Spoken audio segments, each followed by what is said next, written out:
രക്ഷിക്കണമേ. ഞങ്ങളോട് കരുണയായിരിക്കണമേ. ഞങ്ങളും ഞങ്ങളുടെ മാതാപിതാക്കളും സഹോദരീ സഹോദരങ്ങളും ബന്ധുമിത്രാദികളും അധികാരികളും സഹപ്രവർത്തകരും വഴി വന്നുപോയിട്ടുള്ള കടങ്ങളും പാപങ്ങളും ഞങ്ങൾക്ക് ഇളച്ചു തരണമേ. ഞങ്ങളെ ശിക്ഷിക്കല്ലേ, ഞങ്ങളെ രക്ഷിക്കണമേ. ഞങ്ങളെ അങ്ങയുടെ സ്വന്തം ജനമാക്കി മാറ്റണമേ. Praise the lord. സ്നേഹമുള്ള സഹോദരങ്ങളെ, നമ്മൾ പ്രത്യേകിച്ച് ഈ മാസം നമ്മുടെ പൂർവ്വപിതാക്കന്മാർക്ക് വേണ്ടിയൊക്കെ കൂടി പ്രാർത്ഥിക്കുന്ന സമയമാണ്.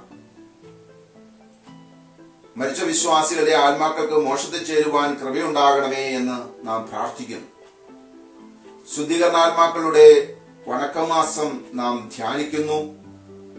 കൂടുതൽ ഉൾക്കാഴ്ചകൾ നമുക്ക് ലഭിച്ച് നമ്മുടെ ജീവിതത്തിൽ തന്നെ മാറ്റം വരുത്തുവാനായിട്ട് ശ്രമിക്കുന്നു. വെളിപ്പെടാനിരിക്കുന്ന മഹത്വത്തോട് തുലനം ചെയ്യുമ്പോൾ അനുഭവിക്കുന്ന കഷ്ടതകൾ നിസ്സാരമാണെന്ന് റോമർ ലേഖനം 8:18 പറയുന്നുണ്ട്.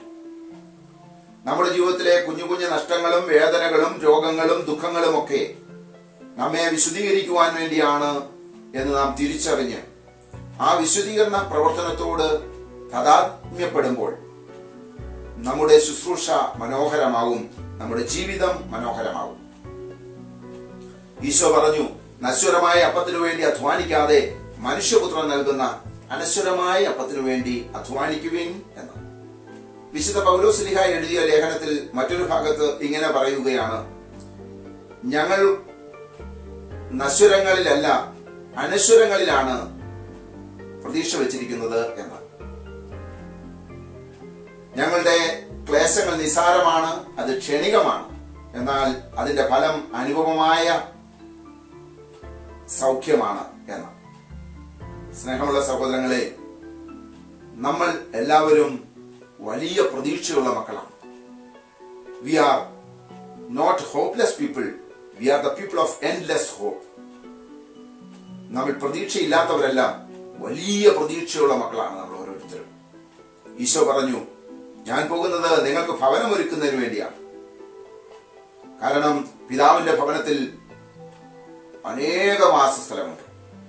അവിടെ നിങ്ങൾക്ക് വേണ്ടി കൂടി ഒരു ഭവനം ഞാൻ ഒരുക്കുവാൻ വേണ്ടി പോകുന്നു എന്ന്. അങ്ങനെ ഭവനം ഒരുക്കി കഴിയുമ്പോൾ ഞാൻ വന്ന് നിങ്ങളെ കൂട്ടിക്കൊണ്ടുപോകും.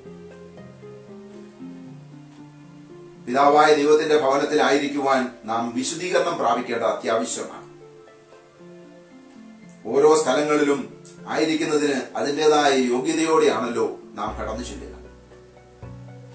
അത്രമാത്രം പൂജ്യമായ സ്ഥലം, മാലാഖമാരും വിശുദ്ധ ഗണങ്ങളും സദാസമയവും സ്തുതി പാടുന്ന സ്വർഗത്തിൽ വസിക്കുവാൻ നാം ഒത്തിരി ഒരുങ്ങേണ്ടിയിരിക്കുന്നു. അറിഞ്ഞും അറിയാതെയും നാം ചെയ്തു പോയ പാപങ്ങൾ ഏറ്റുപറയുവാനുള്ള സാഹചര്യമാണല്ലോ ഇപ്പോൾ നമുക്ക് ലഭിച്ചിരിക്കുന്ന കുമ്പസാരം എന്ന ഉദാസ. ഏറ്റുപറയുവാൻ സാധിക്കാതെ നമ്മുടെ മാതാപിതാക്കൾ, നമ്മുടെ പൂർവ്വപിതാക്കന്മാർ മരണം പ്രാപിച്ചിട്ടുണ്ടെങ്കിൽ അവർക്ക് വേണ്ടി കൂടി പ്രാർത്ഥിക്കുക, അവർക്ക് വേണ്ടി കൂടി നാം അനുദപിക്കുക അത്യാവശ്യമാണ്. അങ്ങനെ നമ്മിലൂടെ കൂടി മറ്റൊരു കാര്യം കൂടി നടക്കുകയാണ്. യാക്കോബ് ശ്ലീഹ പറഞ്ഞിട്ടുണ്ട്, ഒരു മനുഷ്യനെ തെറ്റായ മാർഗത്തിൽ നിന്ന് പിന്തിരിക്കുമ്പോൾ അവന്റെ ആത്മാവിനെ രക്ഷിക്കുന്നതിലൂടെ നീ അനേക പാപങ്ങൾക്ക് സൗഖ്യം കിട്ടുന്നു, നിന്റെ അനേക പാപങ്ങൾ ക്ഷമിക്കപ്പെടുന്നു എന്ന. ഒരാത്മാവിനെ സൗഖ്യപ്പെടുത്തുമ്പോഴാണ് അത് സംഭവിക്കുക. സഹോദരങ്ങളെ, നമ്മുടെ പൂർവ്വപിതാക്കന്മാരിൽ ഒത്തിരി പേർ ഇനിയും വിശുദ്ധീകരണം പ്രാപിക്കുവാൻ വേണ്ടി ഉണ്ട് എന്നുള്ളത് സത്യം തന്നെയാണ്. അവരെയൊക്കെ ഓർക്കുമ്പോൾ, അവർക്ക് വേണ്ടി അവരെ രക്ഷിക്കണമേ എന്ന് പ്രാർത്ഥിക്കുമ്പോൾ അവർക്ക് സാധിക്കാത്തത് ദൈവസന്നിധിയിൽ നാം ചെയ്യുകയാണ്. അങ്ങനെ നാം തന്നെ വലിയ ഒരു സമ്പാദ്യം സ്വർഗത്തിൽ കൂട്ടുകയാണ്. ഒരു സാധാരണ കാര്യം ഞാൻ നിങ്ങളോട് പങ്കുവയ്ക്കട്ടെ. ഇപ്പോൾ ഇവിടെ നിന്ന്, വിദേശത്ത് നിന്ന്, പ്രത്യേകിച്ച് ഇപ്പോൾ UK നിന്ന് പലയിടങ്ങളിലേക്കൊക്കെ യാത്ര ചെയ്യുന്നവരുണ്ട്. ഓസ്ട്രേലിയയിലേക്കും അമേരിക്ക അങ്ങനെയുള്ള മറ്റു രാജ്യങ്ങളിലേക്ക് യാത്ര ചെയ്യുമ്പോൾ അവിടെയുള്ള വ്യക്തികളുമായി ബന്ധപ്പെട്ട് അവിടുത്തെ സാഹചര്യങ്ങളെ കുറിച്ച് മനസ്സിലാക്കുകയും അവരുമായി ഒരു സഖ്യം ഉണ്ടാക്കുകയും ചെയ്യുന്നത് ഞാൻ കേട്ടിട്ടുണ്ട്. അവിടെ ആരൊക്കെ ഉണ്ട് എന്ന് ഇവിടെ വെച്ച് തന്നെ പലരും നോട്ട് ചെയ്യുകയും അവരോട് സംസാരിക്കുകയും തങ്ങൾക്ക് ആവശ്യമുള്ള സഹായങ്ങളൊക്കെ അവരിലൂടെ ലഭിക്കും എന്ന് പ്രതീക്ഷിക്കുകയും ചെയ്യുകയാണ്. ഇതുപോലെ നമുക്ക് സ്വർഗത്തിൽ പോകേണ്ടവരല്ലേ? സ്വർഗത്തിലേക്ക് പോകുമ്പോൾ സ്വർഗത്തിൽ ഇപ്പോൾ ആയിരിക്കുന്നവര് അവരുമായി ഒക്കെ ഒരു ബന്ധമുണ്ടാക്കേണ്ടത് അത്യാവശ്യമല്ലേ?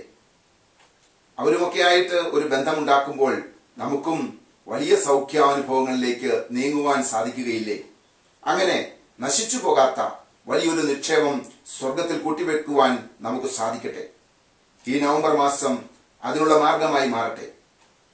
അങ്ങനെ നാം അവരുമായി ഒരു നല്ല ബന്ധം സ്ഥാപിച്ചെടുത്ത് അവർക്ക് വേണ്ടി പ്രാർത്ഥിച്ച് നാം മുന്നേറുമ്പോൾ, നമ്മുടെ പൂർവ്വപിതാക്കന്മാർക്ക് വേണ്ടി നാം പ്രാർത്ഥിക്കുമ്പോൾ, നമ്മളിൽ നിന്ന് മരിച്ചുപോയവർക്ക് വേണ്ടി നാം പ്രാർത്ഥിക്കുമ്പോൾ, അങ്ങനെ ഒരു ശൈലി നമ്മുടെ ജീവിതത്തിൽ നാം കൊണ്ടുപോകുമ്പോൾ കാണുന്ന മക്കളും അതേ വഴിയിലൂടെ വരികയും നമുക്കും മരണശേഷം ഈ പ്രാർത്ഥനകൾ ലഭ്യമാവുകയും ചെയ്യും.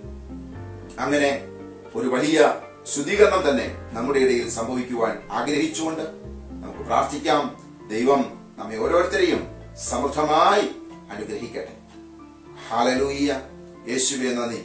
കർത്താവായ ദൈവമേ, ഞങ്ങൾ പ്രാർത്ഥിക്കുന്നു. അവിടുത്തെ പീഡാനുഭവത്തോട് ചേർത്ത് വെച്ച് ഞങ്ങൾ പ്രാർത്ഥിക്കുന്നു.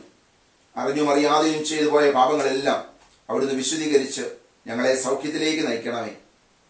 അവിടുത്തെ കുരിശുമരണത്തിന്റെ യോഗ്യതയാൽ ഞങ്ങളെ സൗഖ്യത്തിലേക്കും സമാധാനത്തിലേക്കും നയിക്കണമേ. ആമേൻ.